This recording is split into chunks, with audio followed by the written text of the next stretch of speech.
These four are said to be not born of anything, not caused by anything. Why? Because there is no arising of arising. And the other two are the mere maturing and breaking up of what has arisen.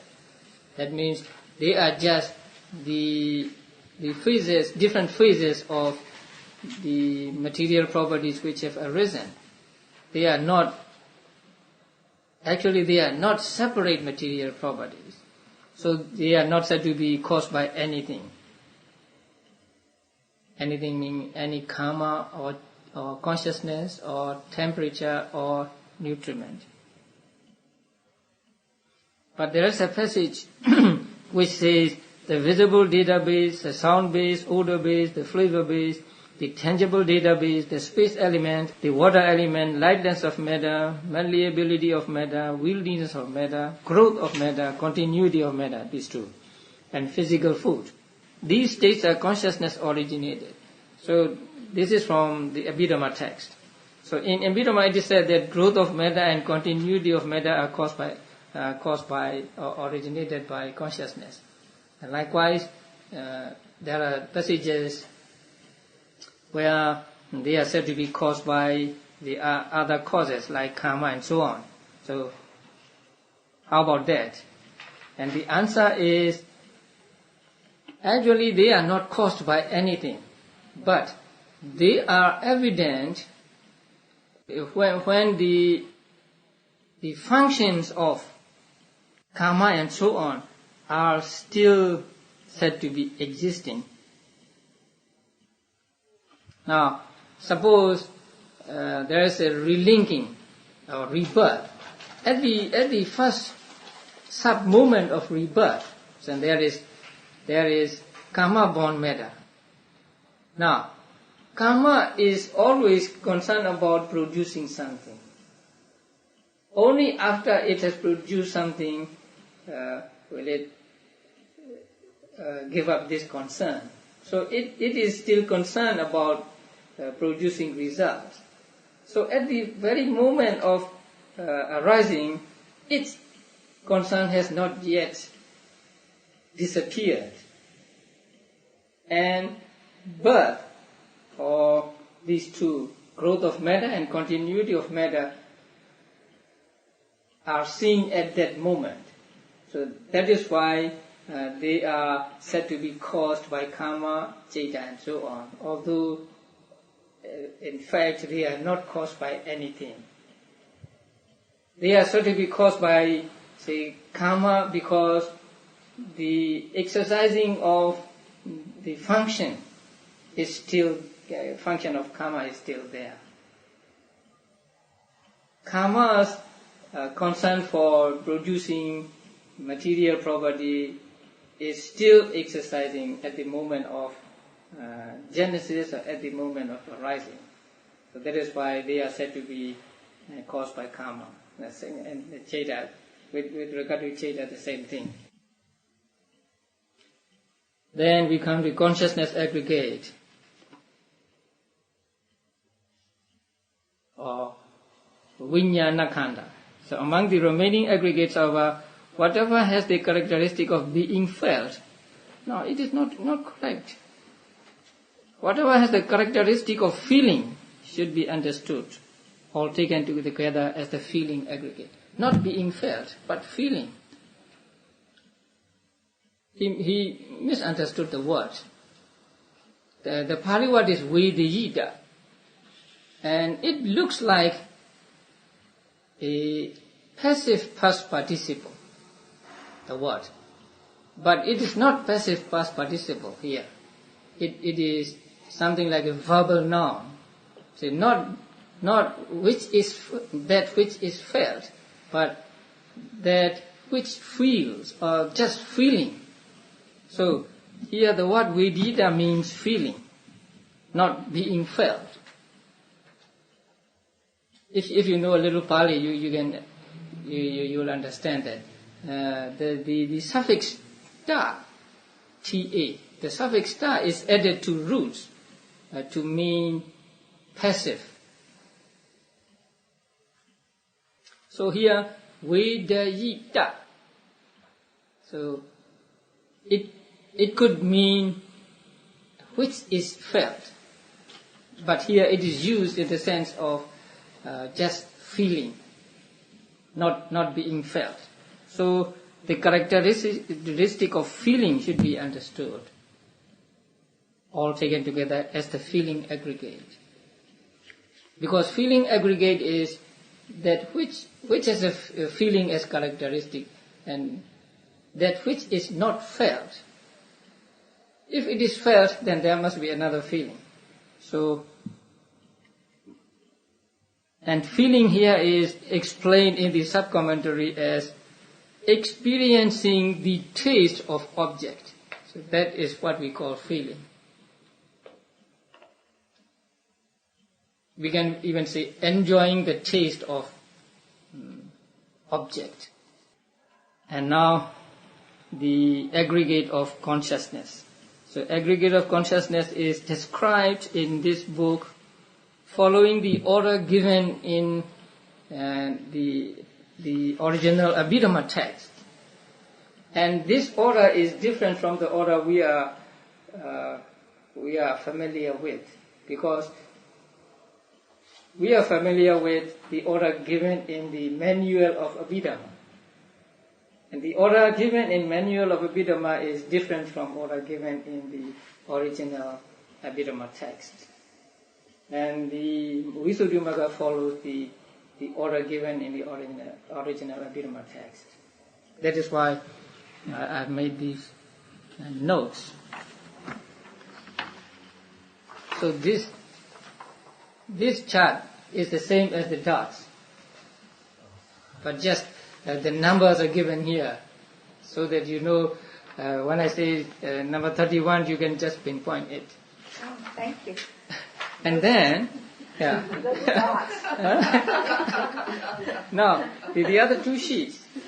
First this sheet, and this is something like a concordance. So the numbers given in this book are different from numbers given in the manual of Abhidhamma. Let us say, if you read the paragraph 83, herein that of the sense sphere is eightfold, being classified according to joy, equanimity, knowledge, and prompting, that is to say, one. When accompanied by joy and so on. This number one, given in this book, is number 31 in this chart. Now you can identify them, right? So now number two. So number two given in the path of purification is what? Number 32 in this. So it can help you to identify. So the plan of the types of consciousness given in the path of purification is, as I said, according to the text, original text of Abhidhamma, and so they are classified in this way. The last sheet. So first, kusala. Second, akusala. And then third, abhyagata. So first, these three major divisions. Kusala, wholesome. Akusala, unwholesome. And abhyagata, indeterminate. And then kusala is divided into kama vajra, belonging to sense sphere, rupa vajra, belonging to material sphere, arupa vajra, belonging to immaterial sphere, and lokutra, supramundane. Then akusala is divided into three. Lobha mula, that is accompanied by lobha, attachment. Dosa mula, accompanied by dosa or having dosa as a root. And moha mula. You can find the English translation in the path of purification. So, and I give the paragraph numbers, so you can find them easily in the book. And then abhyagata, there are Abhyagata is the most comprehensive. And Abhyagata is first divided into Vipaka and then down Kiriya. So Vipaka resultant, then Kiriya functional. Then Vipaka is subdivided into Kama Vajra Vipaka, and then going down Rupa Vajra Vipaka, Arupa Vajra Vipaka, Lokutra Vipaka. And then Kama Vajra Vipaka is divided into Kusala Vipaka, Akusala Vipaka. And then Kusala Vipaka is divided into Ahituka without root and Sahituka with root. So this is the plan. And then Kiriya is divided into Kama Vajra, Rupa Vajra, Arupa Vajra. And then Kama Vajra Kiriya is divided into Ahituka and Sahituka. So this is the order given in the path of purification. So there are altogether 89 types of consciousness explained in this chapter. Not 121, but 89 and 121 are the same, because the 8 supramundane types of consciousness, when we multiply the 8 supramundane types of consciousness with 5 jhanas, we get 40 supramundane. So the number of chetas become 121. If we take supramundane consciousness as just 8, then we get 89 types of consciousness. So these 89 types of consciousness are described in this book.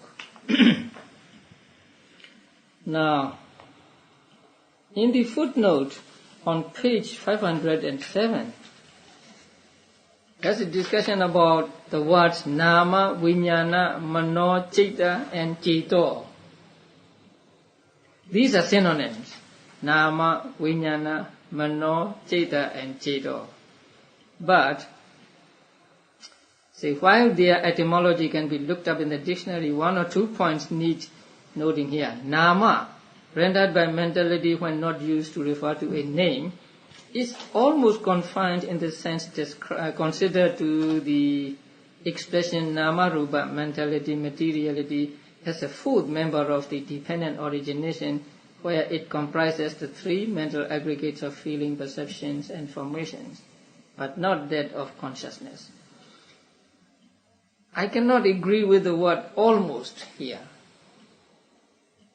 It's almost confined. Actually, Nama means, as it is said here, Nama means 3 mental aggregates only when it is used in the dependent origination. So if it is used as a link in dependent origination, yes, Nama means feeling, perception and formations.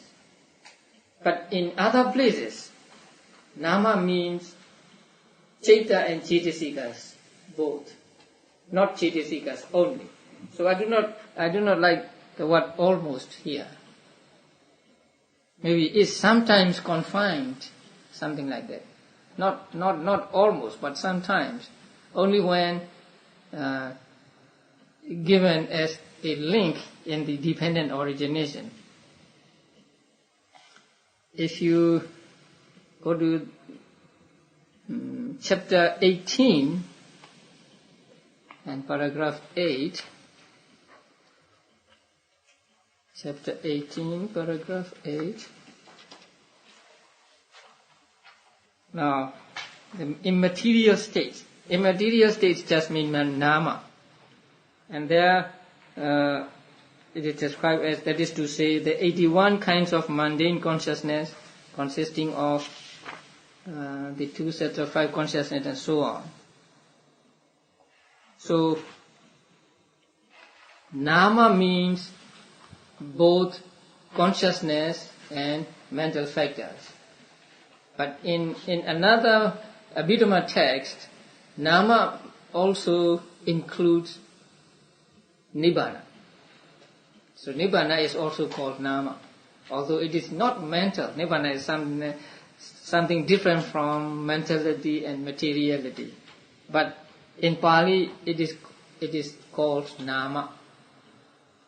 If you want to get confused, then just leave it alone. So let us take that nama means, mostly means consciousness and mental factors together. But in the dependent origination, as a fourth member of the dependent origination, then there is the word nama rupa, and there nama means only the mental factors. You know why? Because there is consciousness above it. Depending on ignorance, there are mental formations. Depending on mental formations, there is consciousness. And depending on consciousness, there is nama and rupa. So, when we say nama depends on consciousness, then nama cannot include consciousness. That is why nama is made to mean only feeling, perception and mental formations in the dependent origination. But outside the dependent origination, nama always means mind, Citta and Cetasikas together. So, nama, Vijnana, Mano, Citta and Cito are all synonyms, and they just mean Citta. So, Vijnana means Citta, Mano means Citta, Citta means Citta, and Cito and sometimes mean also Citta. And then, footnote 36, the explanation of Kama Vajara. Now, sense sphere, here there are two kinds of sense desire. Not that there are two kinds of sense desires. Let us say, there are two kinds of karma. Now, please note the word karma, the Pali word.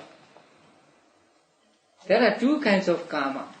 One is karma as Vattu karma. You see the word Vattu karma there? So, one is Vattu karma and the other is Kilesa karma. So there are two kinds of karma. Vattu karma means objects of desire. Say sight, sound, smells, taste and touch. So they are called Vattu karma. So Vattu here means just the thing. The thing which is desired. So when it means these five things, then the word karma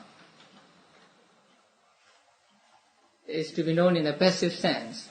Desired. So something which is desired is called karma. When we mean when we mean karma to mean kilesa karma, kilesa means mental defilements, then it has an active sense. Something that desires. So sense desire as defilement, kilesa karma. So there are two kinds of karma. So whenever we use the word karma, we must be sure that we mean Vattu karma or kilesa karma. So whenever we find the word karma, we cannot translate it as sense desire. Sometimes I prefer the word sense objects. The objects of senses, objects of desire actually. So there are two kinds of karma.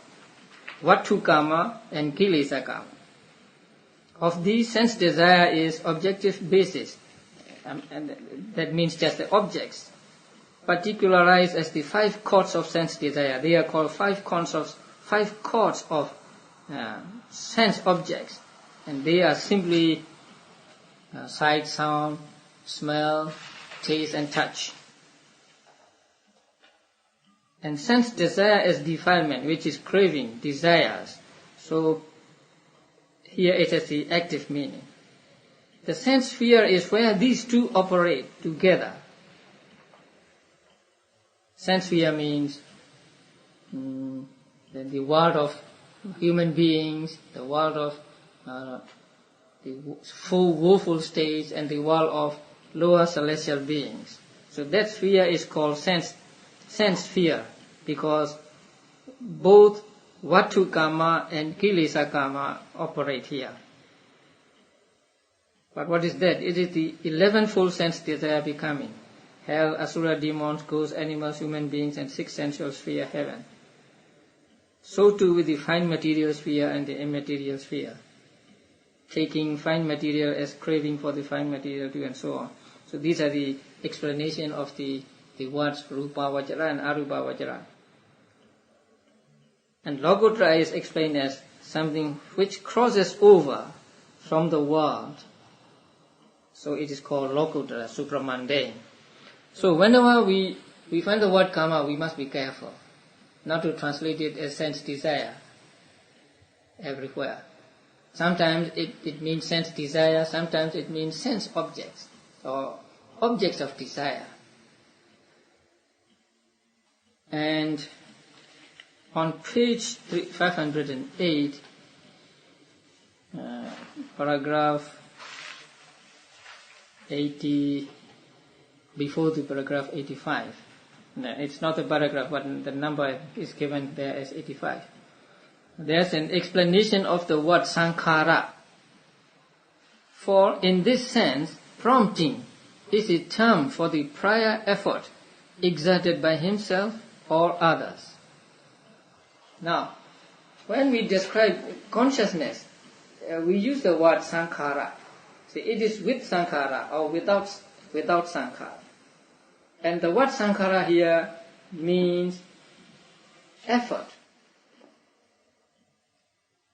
A prior effort before doing something. So it has a special sense. I think you are familiar with the word sankhara. Sankhara means those that are conditioned, and also those that condition. But here, in this particular context, sankhara means just prior effort. So with effort and without effort. That means with prompting and without prompting.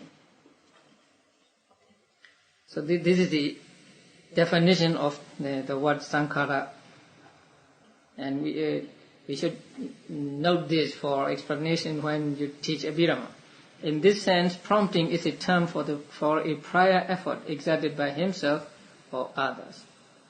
And then the examples of the types of consciousness are given. So they are not difficult to understand. And then in paragraph 86, at the end of that paragraph, the 5th is associated with equanimity. And equanimity here means feeling, neutral feeling. You know, there are pleasant feeling, unpleasant feeling, and neither pleasant nor unpleasant. So the third one is called neutral feeling, and the third one is called upekha, because the word upekha can mean feeling, neutral feeling, or the real equanimity. So here equanimity means just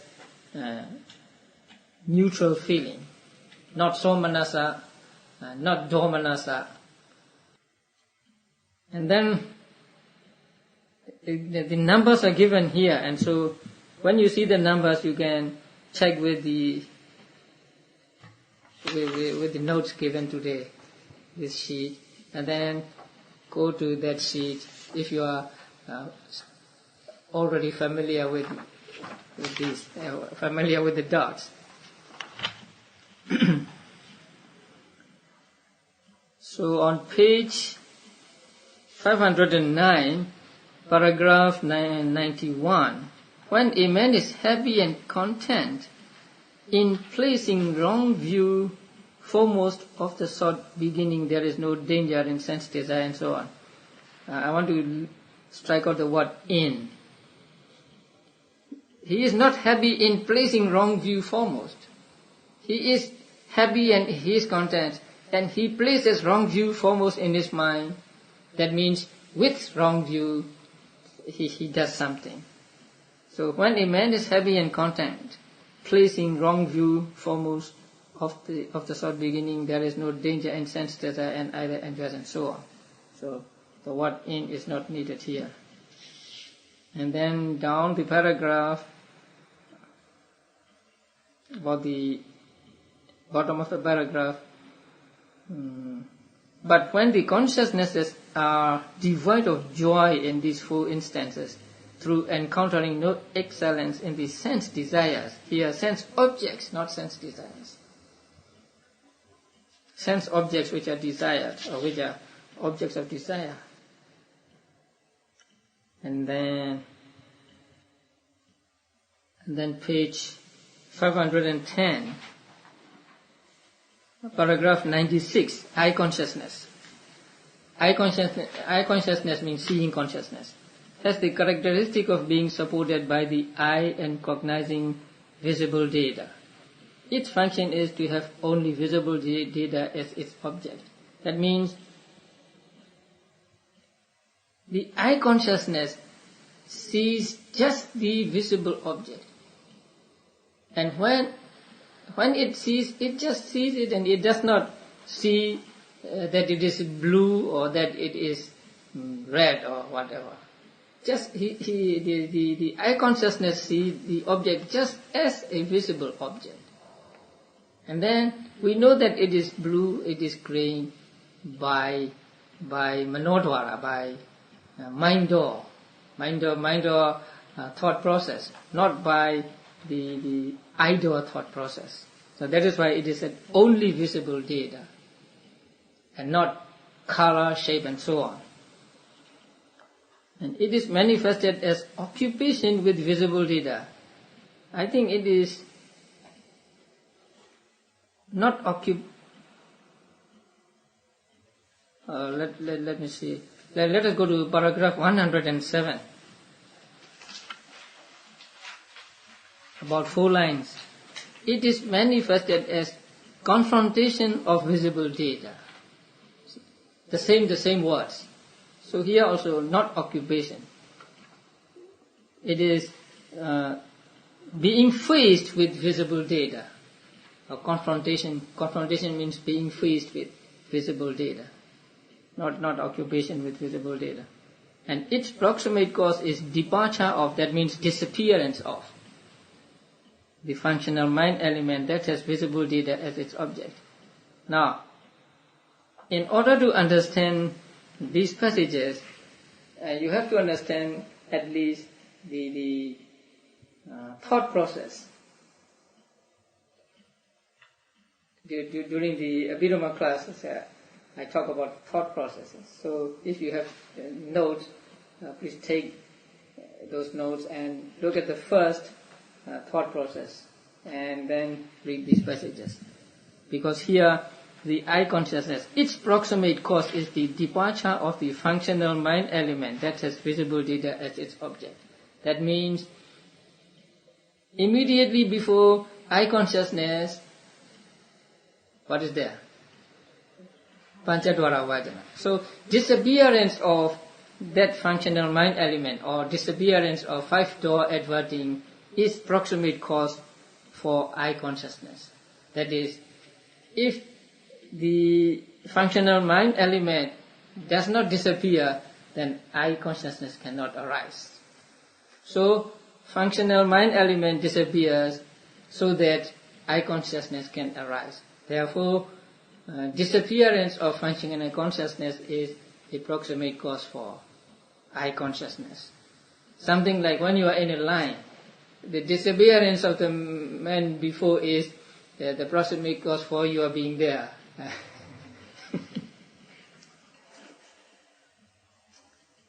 And then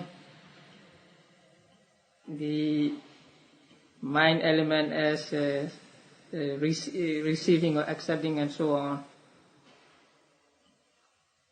Then, and then on page 500, beginning with page 513, paragraph 110, the 14 kinds of modes or 14 kinds of functions are explained. So, these 89 types of consciousness have different functions. Some types of consciousness have one function only, but others have maybe 2 functions. 5 functions and so on. So these 14 functions performed by different types of consciousness are explained beginning with paragraph 110. And these also, to understand these functions also, you need to have a diagram of the thought process. So looking at the thought process diagram, and you read these passages and you will understand them. And in paragraph 111,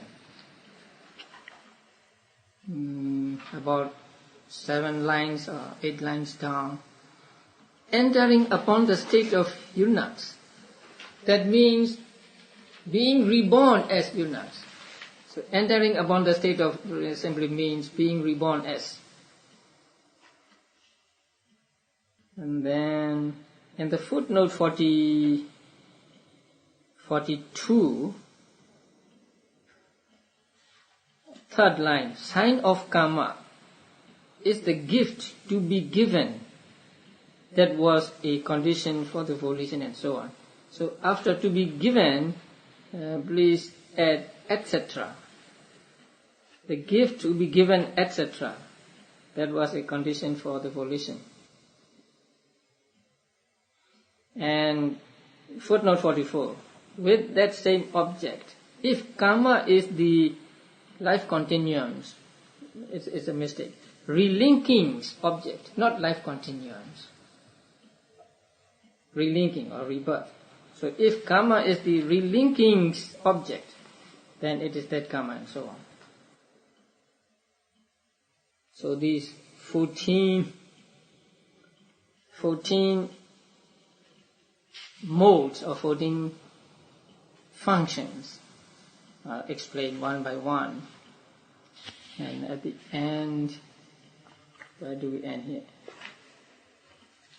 Now, paragraph 123, there's a saying, for the last life continuum consciousness of all in one becoming is called death duty, because of falling from that becoming. Now, in one given life, relinking life continuum and death are of the same type of consciousness.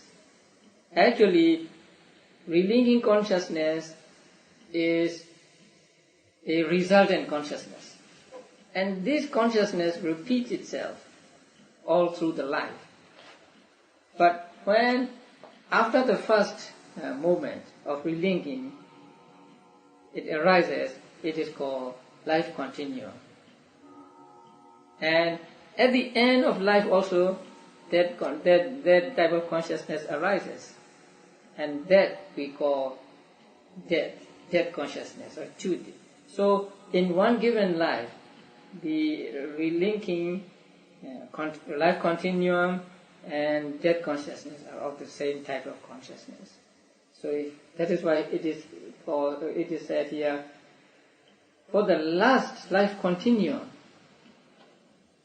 consciousness of all in one becoming is called death. So the life continuum, the last life continuum is what we call death. So these 3 kinds of consciousness are just the same, one and the same type of consciousness. Okay.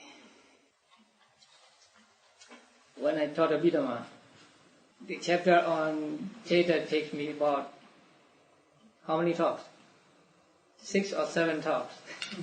Today we are doing it 1 hour. So next week, what? Next To week. the end of the chapter? Yeah, let me see. So feeling aggregate, perception aggregate, and then what? The volition aggregate.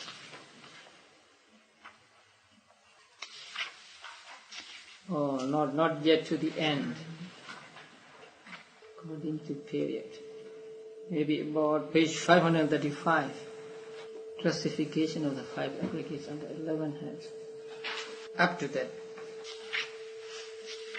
And do you have a note for I handed at the Abhidhamma class? Those will be handy because next week the description of the mental states. So if you have those notes with you, it's better.